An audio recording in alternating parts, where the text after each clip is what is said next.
நண்பர்களே வணக்கம். கள்ளக்குறிச்சியிலேருந்து ஜாலக்கா பேசுகிறேன். இன்னைக்கு ஒரு பதிவை பற்றி பார்க்க போகிறோம். இந்த நிறைய பேர் இந்த தெய்வத்தை உபாசனை பண்ணிட்டு இருக்கேன் அப்படின்னு சொல்லி சொல்கிறாங்க. இப்போ எனக்கு இடையில நிறைய ஃபோன் கால்ஸ் எல்லாம் எப்படி வருதுன்னு கேட்டிங்கன்னா, ஐயா நான் எச்சினி பண்ணியிருக்கேன், எச்சினி நான் படிக்கிறேன், எச்சினி நான் எனக்கு சித்தி ஆயிடுச்சு அப்படின்னு சொல்லி நிறைய பேர் கேட்குறாங்க. ஒரு சில பேர் என்ன கேட்குறேன்னா, நான் குட்டிச்சாத்தா வேணும், குரலி வேணும் அப்படின்னு சொல்லி கேட்குறாங்க. சரிங்களா? இப்போ நான் என்ன சொல்றேன்னா, இப்போ அது சம்பந்தமா ஒரு விழிப்புணர்வு பதிவு தான் இப்போ நான் கொடுக்க போறேன். அதாவது எச்சினியை படிக்கிறதுக்கு முன்னாடி நமக்கு என்ன தேவை, சரிங்களா? எச்சினியை நம்ம படிக்கணும் அப்படின்னா எச்சினிக்கு முன்னாடி நமக்கு என்ன வேணும் அப்படிங்கறத பத்தி தான் இப்போ நம்ம பேச போறோம். ஸோ தொடர்ந்து இன்னைக்கு நம்ம பார்க்கக்கூடிய தேதி அப்படின்னு பார்த்தீங்கன்னா 2/4/2024 பதிவு செய்யணும் 8:15. சரிங்களா? இன்னைக்கு 8:15 மணிக்கு பதிவு பண்ணிட்டு இருக்கோம். தொடர்ந்து நம்மளுடைய யூடியூப் சேனல் பார்க்குற நபர்கள் நம்ம சேனலை சப்ஸ்கிரைப் பண்ணுங்க, லைக் பண்ணுங்க, கமெண்ட் பண்ணுங்க. உங்களுக்கு இந்த பதிவு பிடிச்சிருந்தா மற்ற நபருக்கு ஷேர் பண்ணுங்க. ஒருவேளை உங்களுக்கு அது பொருத்தம் இல்லை அப்படின்னாலும் கண்டிப்பா ஆன்மீகவாதி மாந்திரிக தேடல் இருக்கவங்க கண்டிப்பா ஷேர் பண்ணுங்க. ஸோ யாருக்காவது ஒருத்தருக்கு இது உதவியா இருக்குன்னு சொல்லி நான் நம்புறேன். ஸோ என்னுடைய பதிவு கண்டிப்பா பயனுள்ள பதிவாக இருக்கும். தொடர்ந்து நம்மளுடைய பார்ப்போம். அதே மாதிரி நம்மளுடைய சேனலை நம்மளுடைய தொடர்ந்து ஃபாலோ பண்ணிருக்கக்கூடிய வாட்ஸ்அப்பு, ஃபேஸ்புக்கு, யூடியூப், மற்றபடி இன்ஸ்டாகிராம்ல, ட்விட்டர்ல பயணித்து கொண்டிருக்கிற அனைத்து ஆன்மீக நல்ல உலகங்களுக்கும் ஜாலக்கா நடிகனின் மாலை நேர வணக்கங்கள். ஸோ எல்லாம் எப்படி இருக்கீங்க? நல்லா இருக்கீங்க? நானும் ரொம்ப நல்லா இருக்கிறேன். அம்மாவுடைய அனுகிரகத்தாலும் குருனுடைய ஆசீர்வாதத்தாலும் உங்களுடைய ஆசீர்வாதமே எனக்கு பரிபூர்ணமா கிடைக்குது. அதனால எந்த ஒரு குறையும் இல்லாம நல்லா இருக்கிறேன். சரி, தொடர்ந்து நம்ம பயிற்சிக்குள்ள போயிடலாம். சரிங்களா? இப்ப ஒருத்தர் எனக்கு கால் பண்றாரு. பொதுவா ஒரு கதையா சொல்லாம நடந்த ரியலா நடக்கிற விஷயத்தை பத்தி பேசினா கண்டிப்பா ஒரு புரிதல் ஏற்படும் நினைக்கிறேன். ஒருத்தர் போன் பண்ணி, ஐயா நான் விநாயகர் உபாசனை செஞ்சிருக்கேன், அடுத்தது எனக்கு எச்சினி கொடுத்தாங்க, எச்சினி பண்ணிட்டு இருக்கேன், எச்சினி எனக்கு சரியா எனக்கு சித்தி ஆகல அப்படின்னு சொல்லி சொன்னாரு. அப்புறம் கொஞ்ச நேரம் கழிச்சு அவரே சொன்னாரு, ஐயா இதுக்கு ப்ராப்பரா என்ன பண்ணணும்னு சொல்லி கேட்டிருந்தாங்க. ஸோ அப்புறம் என்ன சொல்றாருன்னா, இல்ல நான் எச்சினி வச்சு நான் பண்ணேன், அதாவது நைட்டு கனவுல என்ன சொல்லுதோ அது மறுநாள் காலையில நடக்குது அப்படின்னு சொல்லாரு. அப்புறம் நான் குருநாதர் தேடி போனேன், இன்னும் ஏதாவது தேடுதல் கிடைக்குதான்னு தேடி போனேன். அப்போ என்னுடைய அந்த தேவதையை அவர் கட்டிட்டாரு, என்னால அதுல திரும்ப அந்த மாதிரி விஷயங்கள் எனக்கு எதுவும் கிடைக்கல அப்படின்னு சொல்லி ரொம்ப வருத்தப்பட்டு இருந்தாரு. ஸோ அந்த ஐயாவுக்கு இந்த ஒரு விஷயங்கள் பொருத்தமா இருக்கும்னு நினைக்கிறேன். நான் என்ன சொல்றேன்னா, நண்பர்களே, மாந்திரிக பயிற்சியில் ஈடுபட்டிருக்கிற சகோதர சகோதரிகளுக்கும் என்னுடைய நண்பர்கள் ஆகிய எல்லாத்துக்கும் அந்த பதிவு தான். ஸோ முறையாக ஒரு விஷயத்தை நம்ம கடைப்பிடிக்கணும் இல்லையா? முறையாக கடைப்பிடிக்கல அப்படின்னா எந்த விஷயத்தையும் கத்துக்க முடியாது. அந்த நபர்கிட்ட ஒரு சில கேள்விகளை கேட்டிருந்தேன். இந்த மஞ்சள் யாரு, குங்குமம் யாரு அப்படின்னு சொல்லி கேட்கும்போது கண்டிப்பா அவருக்கு தெரியல. அதனால ஒரு தடுமாற்றத்துல இருந்துட்டாரு. அப்பதான் எனக்கு புரிஞ்சது, ஓஹோ இதெல்லாம் ரொம்ப அறக்குறை கேஸ் அப்படின்னு சொல்லி. ஸோ அதனால நான் என்ன சொல்றேன்னா, இப்ப அடிப்படையில இருக்கக்கூடிய இது எல்லா ஒரு பதிவுலையும் நான் சொல்ற விஷயங்கள் தான். இது கொஞ்சம் சிந்திக்க வேண்டிய விஷயங்கள். இப்ப பொதுவாகவே பாத்தீங்க அப்படின்னா, இந்த மஞ்சள் அப்படிங்கிறது மகாலட்சுமியுடைய அம்சமாக தான் இருக்கு. மஞ்சள் மகாலட்சுமியுடைய அம்சம், லட்சுமி தேவிக்கு உரியது அப்படின்னு சொல்லி. அதே மாதிரி சிவபெருமானுடைய பாத்தீங்க அப்படின்னு சொன்னா துளசி சிவபெருமானுடையது. சரிங்களா? அதே பாத்தீங்க அப்படின்னா இப்ப சரஸ்வதிக்கு பாத்தீங்க அப்படின்னா சந்தனம் கொடுத்திருக்கிறாங்க. சந்தனத்தை சரஸ்வதி தேவிக்கும், சக்தி அம்சமாக கூடிய பராசக்திக்கு குங்குமத்தை கொடுத்திருக்கிறாங்க. அதே மாதிரி ஆஞ்சநேயருக்கு செந்தூரம் கொடுத்திருக்கிறாங்க. அதே மாதிரி சிவபெருமானுக்கு விபூதி கொடுத்திருக்கிறாங்க. அதுக்கு பேர் திருநீர் இல்ல, விபூதி கொடுத்திருக்கிறாங்க. அதே மாதிரி ஒவ்வொரு தெய்வங்களுக்கும் ஒவ்வொரு, இப்ப பாத்தீங்கன்னா செந்தாமரை வராகிக்கும், வெண்தாமரை சரஸ்வதிக்கும், அதே மாதிரி பாத்தீங்கன்னா சக்திக்கு அப்படின்னு சொல்லி சொன்னோம் அப்படின்னா இந்த திருமகள், மலைமகள், கலைமகள் அப்படின்னு சொல்லுவாங்க. மலைமகள் என்பது திருமகள் லட்சுமி தேவியும், மலைமகள் என்பது பராசக்தியும், கலைமகள் என்பது கலைவாணி சரஸ்வதியும் அப்படின்னு சொல்லி சொல்றாங்க. சரிங்களா? இந்த மும்மூர்த்திகள் 30 தேவிகளும் பிரதான தெய்வங்களாகத்தான் இன்னமும் இருந்துட்டு இருக்கு. ஸோ இவங்களுக்கு ஒவ்வொரு விஷயங்கள் ஒவ்வொரு மாதிரி இருக்கு அப்படின்னு சொல்லி சொல்றோம். இப்ப அதே மாதிரி விநாயகருக்கு பாத்தீங்கன்னா அருகம்பில்லு விநாயகருக்கு கொடுத்துருக்காங்க. அப்படின்னா இந்த விநாயகருக்கு அருகம்பில்லு உண்மையுமே ஏன் கொடுத்தாங்க அப்படிங்கறதெல்லாம் அடிப்படையில நம்ம தெரிஞ்சிருக்கணும். இல்லைன்னா இப்ப அந்த ஐயா சொன்ன இல்லையா, நான் எச்சினி பண்ணிட்டு இருக்கேன், தினசரி என்று நைட்டு சொல்லிட்டு இருந்தது, காலையில அது நடைமுறையில இருந்தத இப்போ ஒரு குரு எனக்கு கட்டிட்டாரு அப்படின்னாரு. கண்டிப்பா சொல்றேன், அடிப்படை எந்த அளவுக்கு நீங்க தெரியாமல் மேல்நிலை படிக்கிறீங்களோ அந்த அளவுக்கு கண்டிப்பாக வித்தை நமக்கு கை கொடுக்காது. இது நீங்க தீர்க்கமா தெரிஞ்சுக்கணும். இப்போ ஒண்ணும் கிடையாது, வல்லவனுக்கு புல்லும் ஆயுதம் அப்படின்னு சொல்லி சொல்றாங்க. உண்மையுமே வல்லவன் என்றால் யாருன்னா கணபதிக்கு பேர் வல்லவன். அப்ப கணபதிக்கு இன்னொரு பேர் இருக்கு. கணம் என்றால் பாரம், பாரம் என்பது சுமை, சுமை என்பது யாரு? கர்மா. அந்த கர்மாவை நாம சுமந்துகிட்டு இருக்கிறோம் அப்படின்னு அர்த்தம். பதி என்றால் அதாவது பதி என்பது பிரகஸ்பதி, பதி என்றால் இறைவன். அப்ப கணபதி என்றால் நம்மளோட பழமொழி சொல்லுவாங்க, மடியில கணம் இருந்தாதான் மனசுல பயம் தான் மடியில கணம் இருக்குன்னு சொல்லுவாங்க, நம்ம கேள்விப்பட்டிருப்போம். அது போல அந்த கணம் என்பது நம்முடைய கர்மா. அந்த கர்மா நம்ம இறக்கி வைக்க முடியாது அப்படின்னு சூட்சமா சொல்றாங்க. அப்ப அந்த கணபதி என்பது அப்ப கர்மாவை தீர்க்கக்கூடியவன் ஒருவன், அப்படிதான் அது கான்செப்ட். அப்ப அந்த கர்மா தீர்க்கக்கூடிய கடவுள் யாரு அப்படின்னா அவர் தான் கணபதி அப்படின்னு சொல்லக்கூடிய விநாயகர். இப்ப விநாயகரை பத்தி நம்ம பார்ப்போம். விநாயகர் அப்படின்னா வினை பிளஸ் அகர், அகற்றுபவர், அதுக்கு பேர் வினை பிளஸ் அகற்றுபவர், வினை அகர் விநாயகர் அப்படின்னு பேரு. அப்ப விநாயகர், விநாயகர் பிரிச்சு, அதாவது விநாயகரை சேர்த்தல் படிச்சு வரங்களா. வினையை அகற்றக்கூடியது. வினை என்பது என்ன? நாம செய்யக்கூடிய, செய்து கொண்டிருக்கிற, நமக்கு முன்னாடி செய்து வச்ச அந்த கர்மா, அந்த சுமை, அந்த வினை, அவங்க செஞ்ச வினை நம்மளை தொடர்ந்துகிட்டு இருக்கு. அந்த வினையை நம்ம தீர்க்கணும் அப்படின்னு சொன்னா அப்ப விநாயகரை வழிபட்டால் அது தீர்ந்துவிடும். கணபதியை வழிபட்டால் தீர்ந்துவிடும். பிள்ளையார், பிள்ளை பிளஸ் யார். இப்ப பிள்ளையாருக்கும் சரியான விளக்கங்கள் இருக்குங்க. அப்ப இவங்களுக்கு உண்டான அரச மரத்தை பத்தி நம்ம பார்க்கணும். அரசன் பிளஸ் மரம், அரச மரம். இந்த அரச மரத்துக்கும் ஆன்மீகத்துக்கும் என்ன தொடர்பு இருக்குது, அரச மரத்துக்கும் அறிவியலுக்கும் என்ன தொடர்பு இருக்குது அப்படின்னு சொன்னா கண்டிப்பாக தொடர்பு இருக்குங்க. இது எல்லாமே நீங்க தெரிஞ்சுக்கணும்னா கண்டிப்பாக இந்த குரு அவசியமா இந்த அடிப்படையை கத்துக் கொடுத்து ஆக வேண்டும். இந்த குரு கத்துக் கொடுத்தால் மட்டும்தான் நீங்க அடிப்படையில இருந்து ஒவ்வொரு ஸ்டெப்பா மேல போகும்போது இது எல்லாமே உங்களுக்கு சப்போர்ட்டட் ஆகும். கணபதியை பத்தி இப்போ ஓம் கணபதி உன் பாதரம் இந்த சரசு மேல எடுத்துக்கொண்டு 4-3 விருப்பத்தில் காவலாக, 8த்துக்கு ஈஸ்வர் காவலாக, 224 போன பத்திரகாளி காவலாக, காவல்குட்பட்ட பேய் சர்க்குலேஷன் பிரம்மஸ்தான் அப்படின்னு ஒரு கட்டு இருக்குது. இந்த கட்டு நம்ம அடிப்படையில நம்ம விநாயகரை முடிச்சுட்டு அடுத்த லெவலுக்கு போகும்போது அந்த கட்டு மந்திரத்தை கண்டிப்பாக குரு நமக்கு கொடுக்க வேண்டும். நீங்க இணையதளத்துல யூடியூப்ல பார்த்து ஒரு விஷயத்தை நீங்க படிச்சீங்க அப்படின்னா கண்டிப்பாக இந்த கட்டு எல்லாம் இருக்காது. ஏன்னா ஒவ்வொரு புத்தகத்திலையும், ஒவ்வொரு நூல்களையும், ஒவ்வொரு காண்டத்திலையும், ஒவ்வொரு சௌமிய சாகரத்திலையும், ஒவ்வொரு இடத்துலையுமே ஒவ்வொரு மாதிரி வித்தைகள்லாம் இருக்கு. அப்ப நமக்கு கொடுக்குறாங்க. இன்னைக்கு நிறைய பேர் சொல்றாங்க சஞ்சீவேர் சஞ்சீவேர். உண்மையிலே நான் சஞ்சீவேரை கண்ணால பார்த்தது கிடையாது. மதிமதிக்கு செடியை நான் கண்ணால பார்த்தது கிடையாது. சொல்றது புரியுதுங்களா? சிவனார் வெம்பு கண்டுபிடிக்கவே எனக்கு புகை தள்ளிடுச்சு. ஏன்னா நான் இருக்கிறது சிட்டியில இருக்கிறேன். சிட்டியில இருக்கிறவங்க ஒரு மலையை பகுதியில தேடி போய்லாம் இலையை கண்டுபிடிக்க முடியாது. ஏன்னா என்னதான் நம்ம குருவாக இருந்தாலும் கூட அந்த குருவுக்கு மலையில இருந்திருக்கணும். அப்ப ஒவ்வொரு விஷயங்களும் நம்ம பார்க்கும்போது ஒரிஜினல் இருக்கும், அதே மாதிரி டூப்ளிகேட் இருக்கும். நம்ம என்ன சொல்லுவோம், வக்காலத்தை சக்காலத்தை. வக்காலத்து என்பது ஒரிஜினலாகவும் அது உண்மையாக இருக்கும், அது சக்காலத்து என்பது நகலாக இருக்கும். அதாவது அதுக்கு அதே சான்று இருக்கும். கருவேப்பிலை பாருங்க, கருவேப்பிலை ஆன கருவேப்பிலை இருக்கும். அதே மாதிரி வேப்பங்குச்சியில் பாருங்க, நாட்டு வேம்பு இருக்கும், மலை வேம்பு இருக்கும். நாட்டு வேம்புல பாத்தீங்கன்னா பல்லு வளர்க்கும், மலை வேம்பு பல்லு வளர்க்க முடியாது. ஏன்னா உள்ள போல இருக்கும், இது உள்ள குத்திரும். சரி, ரொம்ப தூரம் போக வேணாம். இந்த மாதிரி விநாயகர் பத்தி அடிப்படையை நம்ம கத்துக் கொடுக்கணுங்க. இது கத்துக் கொடுக்காத நிறைய பேர் என்ன பண்றாங்கன்னா நேரடியாக போயிட்டு இந்த விநாயகர் மந்திரத்தை சொல்லு, 10 நாள் இது சித்தி ஆயிடும், 20 நாள் சித்தி ஆயிடும், நீங்க மேல போலான்றாங்க. தயவு செஞ்சு மக்களே இந்த மாதிரி ஒரு விஷயத்தை மட்டும் யாரும் பண்ணிடாதீங்க.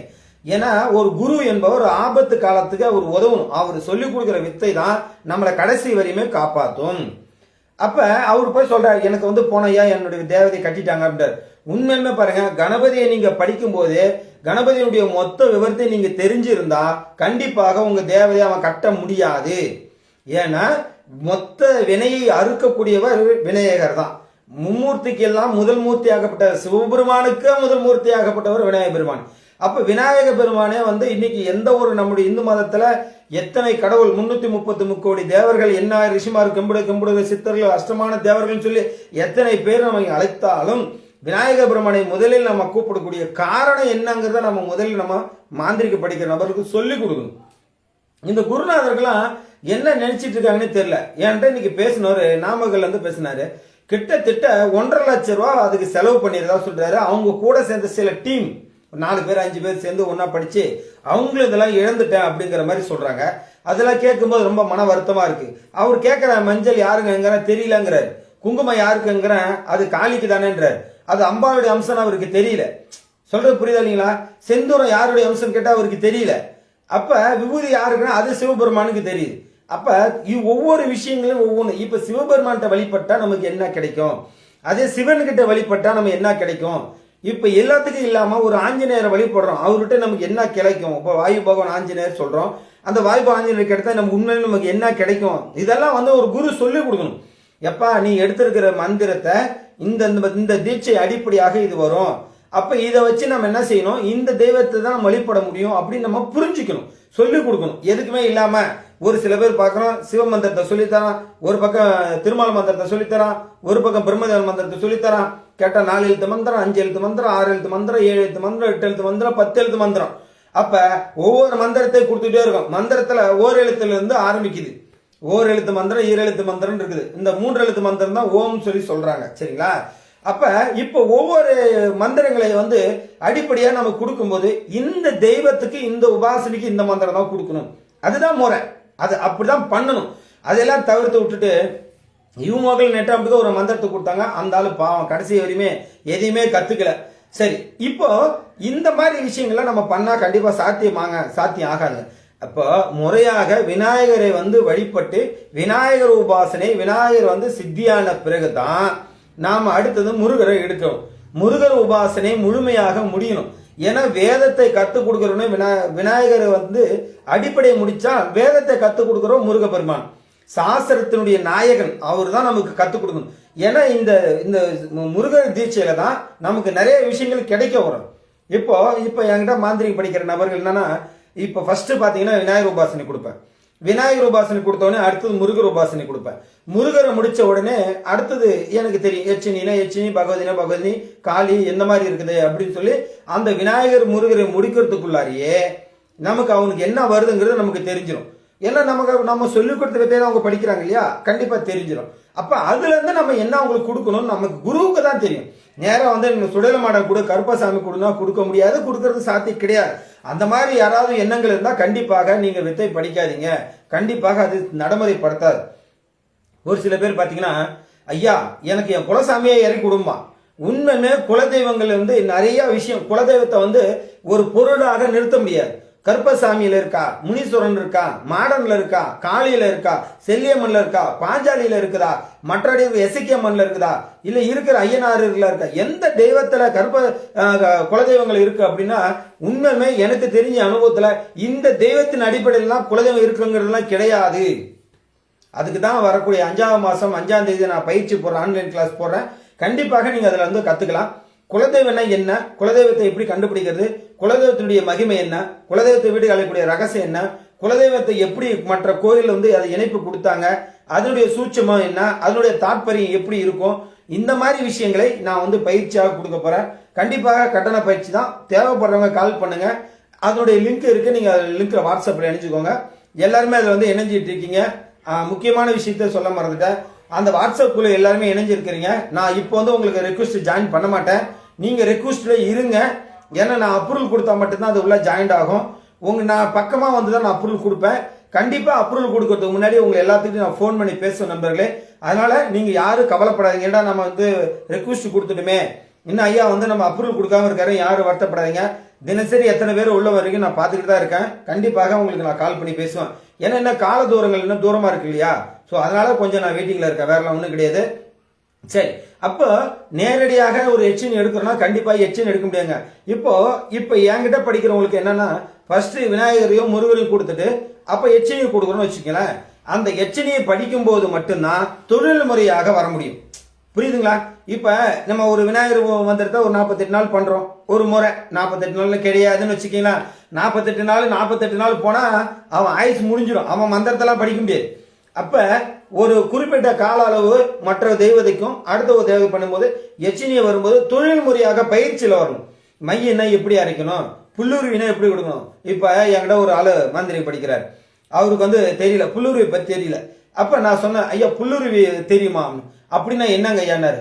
அப்படின்னா என்னன்னு கேட்கும்போதே நான் புரிஞ்சுட்டேன், இவனோட புல்லுருவி பத்தி பேசுறது வேஸ்ட்.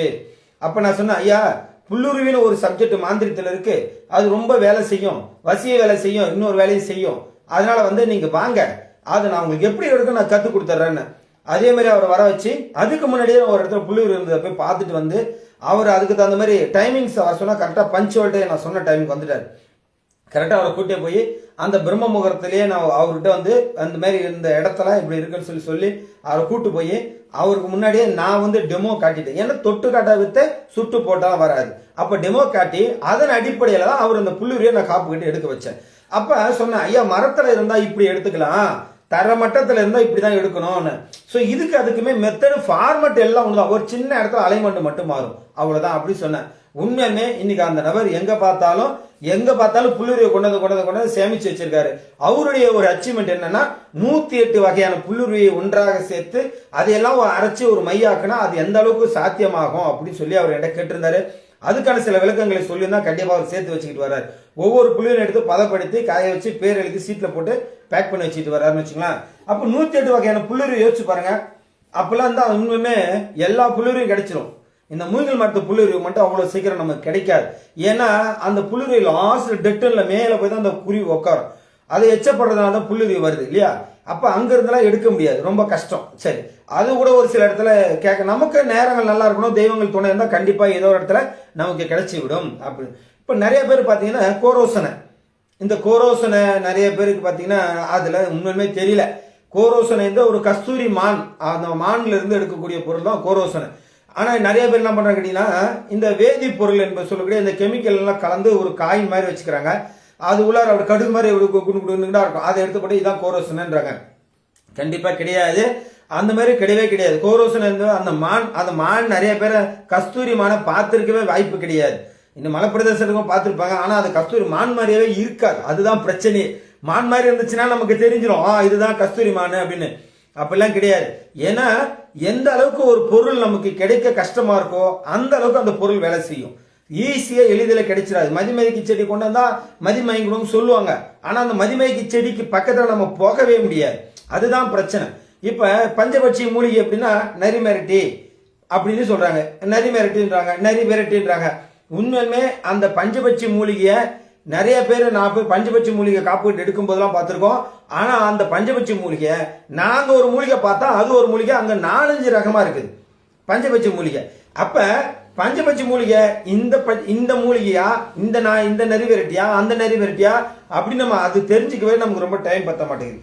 சரிங்களா? இன்னொரு விஷயத்த பாத்தீங்கன்னா, ஒரே மூலிகை மலை சைடுல ஒரு மாதிரி இருக்கும், அதுவே தரைமட்டத்தில் இருக்கிற ஒரு மூலிகை ஒரு மாதிரி இருக்கும். கொஞ்சத்துக்கு கொஞ்சம் மாறுபட்ட வித்தியாசங்கள் இருக்கும். ஆனா ரியலாவே சின்ன வித்தியாசத்துல மூலிகையே மாறிடும்.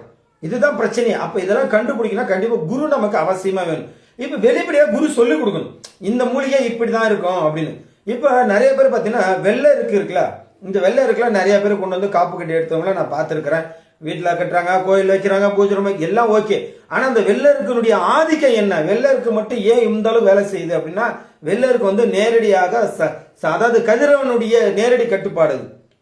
கதிரவன் யாரு? சூரியன். சூரியனுடைய நேரடி அம்சம். பட் ஆனா அந்த செடிக்கு உள்ள விஷயங்கள் என்ன, எதுக்காக அது மாந்தத்தை அவ்வளோ ஒரு பிரதானமா செயல்படுதுன்னு தான் நம்ம பார்க்கணும் இல்லையா? அப்ப இந்த மாதிரி இருக்கிற விஷயங்களை நம்ம விநாயகர் பூஜையில வரும்போதே தோணும். இப்ப நிறைய பேர் பாருங்க, விநாயகர் கோயில் பார்த்தா எருக்க மாலை கொண்டு வந்து அந்த பூல கூட கோத்து போடுவாங்க. உண்மையுமே அந்த எருக்க பூவுக்கு அவ்வளோ ஒரு பவர் இருக்கு. சயின்ஸை தான் நான் சொல்றேன். சயின்ஸா அந்த எருக்க பூல அவ்வளோ பவர் இருக்கு. அதே மாதிரி ஊமத்தங்காய் பாருங்க, ஊமத்த பூ சரி, அது ஆன்மீக ரீதியாக படைக்கிறோம். ஆனா ஊமத்தங்காய் வசிய வேலையில பயன்படுது. கரு ஊமத்தை பயன்படுத்துறாங்க. ஊமத்தை தான் அதுல பாத்தீங்கன்னா கரு ஊமத்தை, நீல ஊமத்தை, அப்புறம் பாத்தீங்கன்னா பொண்ணு ஊமத்தை, இப்படின்னு நிறைய ஊமத்துல பேய் ஊமத்தன்னு ஒரு ஊமத்தெல்லாம் இருக்கு. சரிங்களா? அப்ப ஒவ்வொரு இந்த மாதிரி இருக்கும்போது அந்த ஊமத்தை வந்து சயின்ஸ் ரீதியா பாத்தீங்கன்னா அது வந்து பேதலிக்க செஞ்சிடும், புத்தியே பேதலிக்க வைக்கும். அப்ப நாம என்ன பண்றோம், அந்த வசி மருந்து செய்யும் போது இந்த ஊமத்தை அது கூட மிக்ஸ் பண்றோம். அப்ப அது உடலுக்கு கேடா இல்லையா? கேடு. அதெல்லாம் பண்ணக்கூடாது. இந்திரகோப பூச்சியும் அதே கான்செப்ட் தான், அதை நம்ம அதில் சேர்க்கக்கூடாது. இப்படி நிறைய மூலிகையை சேர்க்கும் போது அதுல சைவ முறையிலையும் அசைவ முறையிலையும் சேர்க்கிறோம். அப்ப அண்டக்கரு என்பதும் பிண்டக்கரு என்பதும் ரெண்டுத்துக்கும் வேறு அர்த்தங்கள் இருந்தாலும் இந்த மை செய்கிற விதத்திலையும் மருந்து செய்கிற விதத்திலும் கண்டிப்பா ஒத்து போகும். இப்ப ஒண்ணும் கிடையாது. இப்ப நான் நிறைய விஷயங்கள் பேசுவேன், ஆனா உங்களுக்கு மாந்திரிகர்கள் இருக்கவங்களுக்கு மட்டும் தான் புரியும். இப்ப இது இந்திரகோப பூச்சி எடுத்தீங்கன்னா மதிபீஜம் இடிபீஜம் இருக்கு. இப்ப மதிபீஜம்னு என்ன, இடிபீஜம்னு என்ன? இப்ப இதெல்லாம் நான் ஏன் சொல்ல வரேன்னா, நிறைய பேத்துக்கு இந்த சந்தேகங்கள் வர்றதுனால கண்டிப்பாக அவங்களுக்கு எல்லாம் புரிய மாட்டேங்குது. நான் சொல்ற எந்த ஒரு விஷயம் மதிபீஜம் தெரியல, இடிபீஜம் தெரியல. அண்டம்னா அண்டத்தில் பிண்டம் அப்படின்னு கேட்டா, அண்டம்னா அண்டம், பிண்டம்னா பிண்டம், அவ்வளவுதான் அப்படிங்கிற மாதிரி இன்னைக்கு போயிடுச்சு. ஸோ தயவு செஞ்சு குருமார்கள் இந்த விஷயத்தை எல்லாம் அடிப்படையெல்லாம் இருக்கிற இந்த குருவெல்லாம் கற்றுக் கொடுங்க. அதுதான் நான் சொல்ல வர விஷயங்கள். இல்லை தெரியலங்கய்யா, வாயை கீழே மேலே மூட்டு பேசாத உங்க வேலை என்னமோ பாருங்க. இந்த தேவையில்ல இந்த பரதேசிங்களா இந்த இருக்கிற போலி மந்திரங்க, இந்த நவசக்திக்கு சாதகமாக பேசின அத்தனை பரதேசிங்களும் பொண்டாட்டியை கூட்டி கொடுத்து கேவலமான தொழில் பாருங்க. உங்களுக்கு எல்லாம் மாந்திரிகத்தை பத்தி வேண்டாம். தெரியாத விஷயங்கள் தெரியாத நபர்கிட்ட சொல்லி அவங்க வாழ்க்கையை சேர்த்து கெடுக்க வேண்டாம். அந்த ஐயா சொல்றாரு, நான் இத்தனை லட்சம் செலவு பண்ணியும் கூட இது மேல ஒரு தேடல் வந்து ஒரு ஆர்வம் வந்து கடைசியில என் வாழ்க்கை இதுதான் நினைச்சு நான் ஒரு பெருமையா இருக்கும்போது எல்லாத்தையும் கண்ணை கட்டி என்ன இருக்கு நடாத்துல விட்ட மாதிரி எனக்கு வந்து விட்டுட்டாங்க ஐயா. இப்போ என் கையில சுத்தமா பணம் இல்லை, எதுவும் இல்லை, என்னால கத்துக்கணும் அப்படிங்கிற ஆர்வம் மட்டுமே இருக்குது, ஆனா செயல்படுத்த முடியல அப்படின்னு சொல்றாங்க. ஸோ நான் என்ன சொல்றேன்னா அதுக்கு தான் சொல்றேன், இந்த மாதிரி குருமார்கள்ட்ட போகும்போது உங்களுடைய குலதெய்வத்தை பத்தி ஒரு விஷயங்கள் கேளுங்க. நீங்க ஒரு குருவிட்ட போறீங்க, ஐயா நான் இந்த மாதிரி குலதெய்வங்கள் கும்பிடுறேன், இந்த குலதெய்வத்தினுடைய வரலாறோ இல்ல குலதெய்வத்தை எப்படி நமக்கு இணைப்பா வருது அதை ஒரு வழி கேளுங்க. அவங்க சொல்லி கொடுக்குறாங்களா பாருங்க.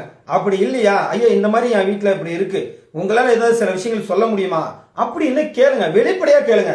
இப்ப நான் சோழி பிரசன் எல்லாம் போடுறேன், எல்லாத்துக்கும் எப்படி போடுறேன்னா வெளிப்படையாக வீடியோ கால் எடுத்து வீடியோ காலில் அவங்க முன்னாடியே சோழி போட்டு காட்டுறேன். இப்ப யாராவது சோழி போட்டுனா நீங்க பணம் கட்டுங்க நான் அப்புறமேட்டு சொல்றேன்னா இங்க சொல்றதே கிடையாது. ஏதோ இருந்தாலும் சரிதான், நேருக்கு நேரா போட்டு வீடியோ கால் போட்டு பெரிய பெரிய மந்திரவாதிகளை பார்த்திருக்கேன், பெரிய பெரிய சாமியாரங்களை பார்த்திருக்கேன், அரசியல்வாதிகளுக்கு எல்லாம் சொல்றாங்க நான் அந்த மாதிரி கட்சியில் இருக்கேன், அவங்க எல்லாம் யாரும் நமக்கு தெரியாது, இருந்தாலும் அவங்க சொல்றதை வச்சுதான் சொல்றேன், நான் பார்த்திருக்கிறேன். அதே மாதிரி பாத்தீங்கன்னா வைத்தியம் பார்க்கறவங்களுக்கு பார்த்திருக்கிறேன், இம்மா பெருசுக்கு தாடி வச்ச பரதேசிக்கு நான் பார்த்திருக்கிறேன். எல்லாமே டூப்பு. கடைசியில எனக்கு எதுவுமே தெரியல, என்னை பார்க்க வேஷம் போட்ட மாதிரி இருக்குன்றீங்களா, நான் வந்து சும்மா எனக்கெல்லாம் நிறைய பேர் ஏவல் பண்ணிட்டாங்க ஐயா அப்படின்னா. அப்ப அவன் ஒரு வித்தக்காரன் என்கிட்ட வந்து எனக்கு ஏவல் இருக்குது சரி பண்ணுங்கன்றான். அப்ப உண்மையுமே சொல்லுக்கு சொந்தக்காரன் அந்த வார்த்தை சொன்னா அவன் மேல ஏவல் இருக்குதான் செய்யும். ஸோ அப்படியே இருக்கட்டும் சொல்லி அவனுக்கு சாபத்தை கொடுத்துடலாம். ஸோ இப்படி ஒன்று. அப்போ நான் என்ன அன்னைக்கு இருந்து இன்னைக்கு சொல்கிறேன், ஒரு விஷயத்தை நீங்கள் படிக்கணும் கற்றுக்கணும்னா நேரடியாக பேசுங்க, தைரியமாக பேசுங்க. ஐயா எனக்கு இந்த விஷயங்கள் தெரியும், நான் உங்க கூட ஷேர் பண்ணிக்கலான் இருக்கேன், நான் கற்றுக்கலான் இருக்கேன், இல்லை எனக்கு தெரிஞ்ச விஷயங்கள் நான் உங்கள்கிட்ட ஷேர் பண்ணுறேன், அது சரியா தப்பான்னு சொல்லுங்க. இந்த மாதிரி மனப்பக்குவத்து வரவங்க மட்டும்தான் வித்தையை கற்றுக்க முடியும். இப்போ அந்த ஐயா சொல்கிறாரு, ஐயா நான் வந்து இந்த யட்சினியை படிக்கிறேன் அப்படின்னா அந்த யட்சினி வந்து உடனே ரேஸில் ஜெயிக்குமா? அவனுடைய கேள்வி எப்படின்னா, யட்சினி படிச்சோம்னா ரேஸ் குதிரை ரேஸ்ல ஜெயிக்குமா, காதல் வந்து குறி சொல்லுமா, சீட்டு ஆட்டத்துல ஜெயிக்குமா, இப்படி குறுக்குத்தனமான லாட்டரியில விழுவுமா, எனக்கு புதையல் கிடைக்குமா, இந்த மாதிரி குறுக்குத்தனமான யோசிக்கிற அந்த பரதேசிங்களுக்கெல்லாம் ஒரு விஷயத்த சொல்றேன். கண்டிப்பாக தெய்வங்கள் என்பது நல்ல ஒரு வைப்ரேஷன், நல்ல ஒரு இடம், நல்ல ஒரு பாசிட்டிவான ஒரு விஷயங்கள்.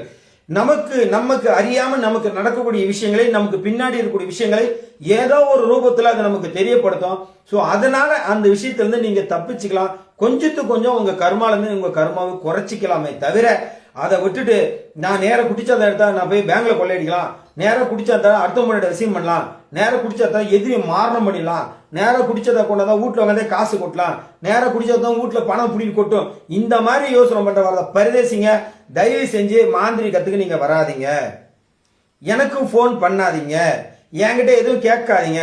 இந்த ஆள் சொல்றான் என்கிட்ட இன்னைக்கு பேசினவன் வந்து நான் வந்து எனக்கு நைட் ஆனா வந்து நாளை காலைல என்ன நடக்கும் சொல்லியும், யார் இறக்க போறாங்கன்னு தெரியும், எனக்கு நாளை காலைல என்ன நடக்குங்கிறது தெரியும், எல்லாமே தெரியும், எல்லாமே தெரிஞ்ச பரதேசி அப்புறம் ஒருத்தட்ட போனா அவன் தெய்வத்தை கட்டலாம். அப்ப அந்த தெய்வங்கள் சொல்லியிருக்கணும்ல, அவ சொல்றது உண்மையா இருந்தா எப்பா இந்த இடத்துக்கு நீ போனா நான் வந்து என்னை கட்டிடுவான், நான் உங்ககிட்ட வர முடியாது அப்படி அந்த தெய்வம் சொல்லியிருக்கணும்ல.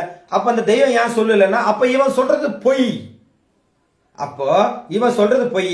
அப்படி இவன் சொல்றது பொய் இல்ல உண்மை இருந்தாலும் அந்த தேவதை அவன்கிட்ட சித்தி ஆகல, அந்த தேவதைக்கு இவன் சரியான பாதுகாப்பு பண்ணல, அந்த தேவதைக்கு உரிய கட்டு இவன் போடலன்னு தானே அர்த்தம். இதுதானே உண்மை, யதார்த்தமான உண்மை தானே. அவங்க சொல்றதை வச்சு பார்த்தா இதுதான் உண்மை. அப்ப இதையெல்லாம் சரியாக செய்யாமல் நீ வந்து எச்சரி பேசுதுன்னா அது முட்டாள், அவன் வந்து ஒரு அவன் பைத்தியன்னு அர்த்தம். பைத்தியக்காரன் தான். அதாவது ஒரு படத்துல சந்திரமுகி படத்துல ரஜினியை சொல்லுவாரு, சந்திரமுகியை புடவை எடுத்து கட்டிட்டா, சந்திரமுகி எடுத்து கிரீடத்தை நகை எடுத்து வச்சுக்கிட்டா, சந்திரமுகியை குளிச்சு மாறினா பூ வச்சா பொட்டு வச்சா கடைசி சந்திரமுகியை மாறுறான் அப்படின்ற மாதிரி இந்த பிரம்ம பைத்தியங்கள்லாம் நான் மந்திரவாதின்னு சொல்லி ஒரு படத்துல, இந்த தில்லாலங்கடி படத்துல ஒரு மெமரி பேஷண்ட் உள்ளார போய் ஒருத்தவங்க அவனை டாக்டர் நம்ப வச்ச மாதிரி இவங்க எல்லாமே நீங்க மந்திரவாதி சொல்லி சொல்லி இந்த மென்டல் எல்லாத்தையும் மந்திரவாதினே அலையிறானுங்கோ. நல்லா புரிஞ்சுக்கங்க. இப்ப என்கிட்ட நிறைய நான் இந்த எச்சினை பத்தி பேச ஆரம்பிச்சேன். நிறைய போன் கால் எச்சினை பத்தி கேட்கறது. அப்ப நான் என்ன சொல்றேன், எச்சினை பத்தி நீ தெரிஞ்சுக்க, நான் வேணாம்னு சொல்ல. ஆனா எச்சினை தெரிஞ்சுக்கிற அளவுக்கு உனக்கு என்ன கெப்பாசிட்டி இருக்குங்கிறத நான் கேட்கிறேன். அதுவே இல்லைன்றான். அப்ப அடிப்படை இருக்கக்கூடிய விநாயகர் என்ன தெரியல, அருகம்பில்லை பத்தி தெரியல, ஒரு மஞ்சள் குங்குமத்துடைய மகிமை தெரியல, ஒரு கற்பூரத்தை ஏத்துற சாமிக்கு முன்னாடி போய் கற்பூரத்தை ஏத்துறோம் சொல்லுடாங்கிற தெரியலங்கிறான். அப்ப இவங்களாம் எதுக்காக கத்துக்கணும்ன்றான். இதெல்லாம் நீ ஏன் கத்துக்கிற? உனக்கு என்ன வேலை? உனக்கு ஆண்டவன் கைகள் திறமை கொடுத்துருக்கான்ல. நீ பொதுமக்களுக்கு சேவை செய்யற நோக்கத்தில் நீ கத்துக்கட பரதேசின்னு தான் நான் திட்டுறேன். நீ சேவை செய்யற நோக்கத்தில் இந்த வித்தையை நீ கத்துக்கல. மாந்திரிகம் என்பது ஒரு கலை. அந்த கலையை முழுமையாக தெய்வத்தோட இறையர்களோட பயபக்தியோட சேர்ந்து அது புனிதமாக கத்துக்கூடிய கலை தான் மாந்திரிக கலை. ஆனா இதெல்லாம் என்ன பண்றாங்கடா, பணத்துக்காக தீட்சை கொடுக்குற பேர்ல வாங்கிட்டு இவனுவாக்குல ஒரு எனக்கு தெரிஞ்ச ஒரு 2 பரதேசிங்க இருக்கான். 2 பரதேசி, ஒரு பரதேசி இல்ல 2 பரதேசி. அதாவது மாந்திரிக பயிற்சியில ஈடுபட்ட உடனே காது வந்து காது விடுமா. இது வந்து யாருன்னா நவசக்தியுடைய சிசிய பிள்ளைங்க. ஆமா, அந்த காது வந்து பேசுமா அப்படின்னா அப்புறம் வாயில வந்து சொல்லுமாங்கிறான். இப்ப இவனுலாம் பாருங்க, உண்மையிலே இவனெல்லாம் தேவதை கிட்ட நெருங்கி போறது அர்த்தம் கிடையாது. தேவதையை போட்டு மந்திரத்தோல கூப்பிட்டு தெய்வத்தெல்லாம் கட்டி போட்டு இவனு வேலை வாங்குறதா உனக்கு நினைப்பு. இப்படிலாம் அவங்க டியூன் பண்ணியிருக்காங்க. இப்பெல்லாம் டியூன் பண்ண அந்த டியூனில் இருக்கிற பிரமையில இருக்கிற பரதேசிங்க 10 பைசா பிரயோஜனப்பட மாட்டாங்க. கடைசி காலத்துல அவனுக்கு பொண்டாட்டி கூட அவனுக்கு குடிக்கிறது தண்ணி ஊற்ற மாட்டாங்க, கஞ்சி ஊற்ற மாட்டாங்க. கடைசி இவனுக்கு கண்ணு முன்னாடி அவன் வேற ஒருத்த கூட தான் போவான். அதை இவன் கண்ணால பார்ப்பணும். ஏன்னா மாந்திரிகம் என்பது அவ்வளவு கொடுமையான விஷயம். கொஞ்சம் கொஞ்சமா இஞ்சி பை இஞ்சா நம்ம குடும்பத்தை அழிச்சிடும். நல்லது எவ்வளவுக்கு எவ்வளவு பண்றோமோ நமக்கு 1000 எதிரி இருக்கதான் செய்வான். சாதாரண ஒரு வியாபாரம் பண்ணு, ஒரு பெட்டி கடை போடு, ஒரு ஜூஸ் கடை போடு, ஒரு சும்மா தெருவாரத்தில் இருக்க ஒரு தள்ளு வண்டியில் காய்கறி கடை, என்னமோ ஒரு நீ கையில கேனல தூக்கி டிவி, உனக்கு எதிரி வரதான் செய்வான். ஒரு மனுஷனா போறதா எதிரி இருக்கதான் செய்யும். எதிரி கடவுள் பார்த்துக்குவான். நீ அதெல்லாம் நீ தூர் வார தேவையில்லை. இதுதான் நான் சொல்றது. எதிரி வந்து கடவுளை பார்த்துக்குவான். ஆனா நீ உன் கடவுளை கரெக்டா செய், உன்னுடைய தேவதையை கரெக்டா வழி நடத்து, மந்திரத்தை சரியான பிரயோகம் பண்ணு. அதெல்லாம் விட்டுட்டு மந்திரம் கத்துட்டு உட்காரும் போது தலை 10 நாள் ஓகே, 30 நாள் ஓகே, 30வது நாள் கூரையை பிடிச்சிட்டு கொட்டும். இதுல ஒருத்தங்க நீ வந்து எச்சினி இது விநாயகர் இதெல்லாம் முடிஞ்சோடனே அது தொழில் ரீதியா பண்ணலாமா? என்னத்த தொழில் பண்ணுவ? உனக்கு என்ன தெரியும் மாந்திரியத்துல? மந்திரத்தை எப்படி தெரியுமா? கேட்டா அஷ்டகர்மத்தை பத்தி ஒரு தெளிவா விளக்குறாராம்.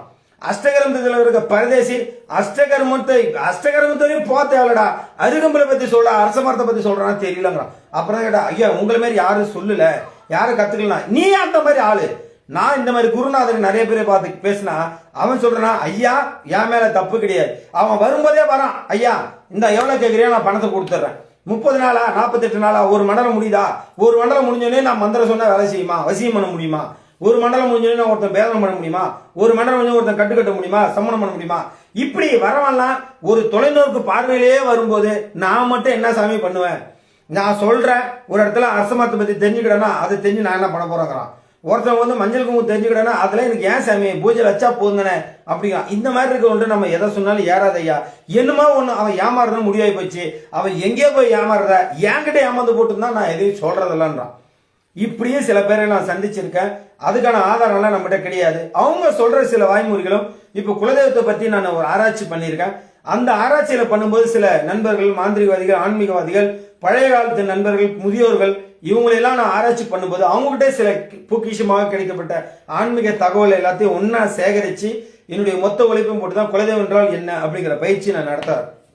அப்ப அவங்க எல்லாரும் சொல்ற விஷயமும் அப்படிதான். அப்ப யாருன்னா போகும்போதே ஒரு பழமொழி சொல்லுவாங்க, மேய போற மாடு தலையில புள்ள கட்டி போமான மாதிரி இவனுங்க போகும்போதே சம்பாதிக்க நோக்கத்தோட போற பரதேசிங்க, தயவு செஞ்சு சொல்றேன், நீங்க எல்லாம் மாந்திரிகங்கிற கலைக்கு தயவு செஞ்சு வராதிங்க. நீங்க உங்க வேலையை பாருங்க, பொழைக்கிற வேலையை போய் பாருங்கடா. பொழைங்க, போய் 10 ரூபா சம்பாதிங்க, அறிவியல யோசனை பண்ணுங்க. முட்டாளுக்கு எப்படா சாமி பேசுன்னு கேட்டா பதில் சொல்ல மாட்டாங்க. இப்ப நான் ஒரு விஷயத்த பத்தி பேசுறேன், கண்ணு தெரியல ஒருத்தனுக்கு, அவனுக்கு சாமி பேசுமா? பேசாது. காது கேட்கல ஒருத்தனுக்கு, அவனுக்கு சாமி பேசுமா? பேசாது. ஒருத்தனுக்கு வாய் பேச வரல, ஊமை, சாமி பேசுமா? பேசாது. உண்மை, இறைவன் அவனை காப்பாத்துவான், அது அடுத்த விஷயம். அவனுக்கு 1002 நமக்கு இருக்கிற 10 மடங்கு பவர்னா அவனுக்கு 1002 பவர் அதிகமா கொடுப்பான். ஆனா அதுக்காக அவன் தான் இறைவன், அவன் தான் கடவுள். நான் சொல்றேன் வேத வாக்கு எந்த இடத்துல இந்த மாதிரி இருக்கிறவங்க ஊனமற்றவர்களோ மற்றபடி மறுவாழ்வெளித்தல் இருக்கவங்கள சொல்றது கிடையாது. நாம எல்லாம் கேள்விப்பட்டோம், நொந்திக்கு 108 குறும்பும்பாங்க. அவனுக்கு அதிகமான செயல்பாடுகள் இருக்கும். அதிகமான 2 கை வச்சு நம்மளால நடக்கல, ஒத்த கை வச்சு ஒத்த கால வச்சிருவோம், என்ன அருமையா நடக்கிறான், அருமையா செய்யலாம். ஸோ இதெல்லாம் வந்து பார்க்கும்போது இறைவன் என்பது இருக்கிறான், இல்லைன்னா கிடையாது. அவனுக்கு ஒரு அமானுஷ்யமான சக்தி. இறைவன் நினைத்தால் இந்த பிரபஞ்சம் ஒரு நிமிடம் ஒரு செகண்ட்ல எதை வேணாலும் கொடுத்துரும். அதை கொடுக்கறத யாராலும் தடுக்க முடியாது. வேணாம்னு சொன்னாலும் விட்டுட்டும் போகாது. சொல்றது புரியுங்களா? நம்ம என்னமும் செயலும் சரியானது தான், நம்ம நிறைய நேர்கோட்டில் போய்கிட்டே இருப்போம். ஸோ அதனால இந்த மாந்திரிக படிக்க வர நபர்கள் கண்டிப்பாக அடிப்படை தெரிஞ்சுக்கிறது நல்லது அப்படிங்கிறதுக்காக தான் இன்னைக்கு இந்த பதிவு. ஏன்னா அடிப்படை தெரியாம மஞ்சளை பத்தியோ மற்ற சிதற தெய்வங்களை பத்தியோ எதுவுமே தெரியாம நேரடியா போய் எச்சினியை எடுக்காதீங்க. தயவு செஞ்சு இந்த குட்டிச்சாத்தான குரலை எடுக்காதீங்க. இந்த புடிச்சு தர பரதேசிங்க நான் புடிச்சு தர 10 நாள் 20 நாள் தருவேன்னு சொல்லுவான். ஸோ அந்த மாதிரி இருக்கிற ஏதாவது ஒரு மந்திரவாதிங்க இருந்தா என்கிட்ட வாங்க, நானும் அவங்களும் 2 பேரும் போட்டி போட்டு பார்ப்போம். அவன் 10 நாள் கிடையாது, 1 மாசம் கிடையாது, 2 மாசம் கூட நான் வெயிட் பண்றேன். அந்த குட்டி எப்படி என்கிட்ட பேசுதுன்னு பாக்குறேன். எனக்கு வந்து ஆன்லைன்ல ஒருத்தர் எனக்கு பார்த்துட்டு எனக்கு வந்து சொன்ன பரதேசனை எனக்கு ஏதோ குடிச்சதை அவன் குறிச்சு வந்துச்சா அப்படின்னு தான் யூடியூப்ல போட்டு கிழிச்சு வச்சிருக்கிறேன். ஸோ இதுல என்னன்னா, என்னை பத்தி நல்லா தெரியுமா இல்ல தெரியாதான் தெரியல. நான் யூடியூபர்ல இருந்து நான் லைவ் போடுறேன், மாந்திரிகத்தை பத்தி விழிப்புணர்வு பரப்புறேன், ஆன்மீகத்தை பத்தி வெளிப்படையா பேசுறேன். ஆனா ஒருத்தன் இவனுக்கு குடிச்சதை அவங்க சொல்லிச்சுப்பான்னு சொல்லி எனக்கு சொல்றான். தெய்வம் அனுகிரகமே இல்லாம நான் நடுத்தரில் இருக்கிறேன், சாமின்னா என்னன்னே தெரியாது அப்படின்னா. டே அப்பா நல்லதாடா, கொஞ்சமாவது ஏதோ யூடியூப்ல வந்து ஏதாவது இறைவனை பத்தி ஆன்மீகத்தை பத்தி பேசுனால நமக்கு பொதுமக்கள் கூட ஆமா இவன் தான் ஃபேக்ட்னு இருப்பான். ஒருவேளை நான் வெளியே வரலனா உண்மை நான் தான் டைம் எல்லாம் நினைச்சிருப்பாங்க இவன் பேசுறத பார்த்தா அப்படின்னு நினைச்சு. கடைசியில் அவனை பிடிச்சி 2 ஊருக்குள்ள போனை கட் பண்ணி செலவு சுவிச் ஆஃப் வச்சுட்டான். அவன் என்ன பண்ணுவான் பாவம். நான் ஏதாவது தெரியாத மாதிரி ஆமா சாமி ஒரு படத்தை சொல்லுவாங்களே, எது கேட்டா ஆமாங்க சொல்ல 2 வார்த்தை 2 கேள்வி கேட்பான் அவர் விட்டுறாங்க. நான் எது 2 ஆமாங்க சொன்னது அவங்கள அடிக்கிட்டே போயிட்டான். சரி தப்பு கிடையாதுன்னு வச்சுக்கலாம். ஏதாவது பஞ்சம் பழிக்கிற பரதேசி இந்த வேலை பார்க்கறான். ஸோ பொதுமக்கள் விழிப்புணர்வாக இருக்கணும். அதே மாதிரி மாந்திரி படிக்கிற நபர்களும் சரி, எந்த ஒரு குருநாதர் வித்தை கொடுத்தாலும் முறையாக வந்து கத்துக்கணும். ஸோ இதை பத்தி பேசுற நிறைய விஷயங்கள் நம்ம பேசிக்கிட்டே போகலாம். இப்ப இன்னைக்கு என்ன சொல்ல வரேன் அப்படின்னா, தயவு செஞ்சு நம்ம சேனலை மற்ற நபர்களுக்கு ஷேர் பண்ணுங்க. அவங்களுக்கும் இதை பத்தி விழிப்புணர்வை தெரிஞ்சுக்கிட்டோம். இனி வரக்கூடிய பதிவுகள் பத்தி நிறைய விஷயங்கள் நான் போடுறேன். ஸோ மாந்திரிகம் படிக்கணும்னா முறையாக குரு இல்லாமல் படிக்கக்கூடாது. குரு வந்து வழிகாட்டுதலா இருக்க வேண்டும். விநாயகரை பத்தி முழுமையாக தெரிந்து கொள்ள வேண்டும். அடிப்படையில் இருக்கக்கூடிய விபூதி என்பது சரியான சொற்களா, விபூதி என்பது சரியான சொற்களா, வல்லவனுக்கு புல்லு ஆதல் சொல்லக்கூடிய இந்த விநாயகரை பத்தி அடிப்படை கண்டிப்பாக நீங்க எல்லாருமே தெரிஞ்சுக்கணும். அடுத்தது முருகரை பத்தி நீங்க தெரிஞ்சுக்கணும். ஏன்னா முருகரை பத்தி நீங்க இப்ப தெரிஞ்சுக்கிட்டீங்கன்னா மேல்நிலையில் வகுப்புகள் வரும்போது பஞ்சபட்சியை பத்தி அழகா நம்ம புரிஞ்சுக்கலாம். சோ பட்சியினுடைய ரகசியம் நமக்கு பின்னாடி தெரியாது. பட்சியினுடைய ஒவ்வொரு கால அளவுகளும் அரசு வல்லு ஊன் நட அரசு துயில் சாவு எனக்கூடிய 5 வகையான நிலம் நீர் நெருப்பு காற்று ஆகாயம் என பஞ்சபூதங்கள் வாட்கொண்டு வருகிறது. ஆனால் அதையெல்லாம் வரும்போது மேல்நிலையில் கண்டிப்பா நமக்கு புரிதல் ஏற்படுத்தாது. ஏன்னா பஞ்சபட்ச சாஸ்திரம் பராசக்தியினுடைய அம்சமாக வேலவன் கையில தான் இருக்குது. சரிங்களா? ஸோ அதனால நமக்கு இப்பயே அவருடைய அனுகிரக ஆசீர்வாதம் பெற்றால் மட்டுமே மேல்நிலையில் வரும்போது நிறைய விஷயங்கள் நம்ம படிக்க முடியும். அதனால முருகரும் விநாயகரும் இல்லாமல் எச்சினியை எடுக்கிறது மகா தவறு என சொல்லி நன்றி கூறி விடைபெறுகிறேன். நன்றி, வணக்கம். ஜெய் ஜாலகா தேவி, நமோ நமக.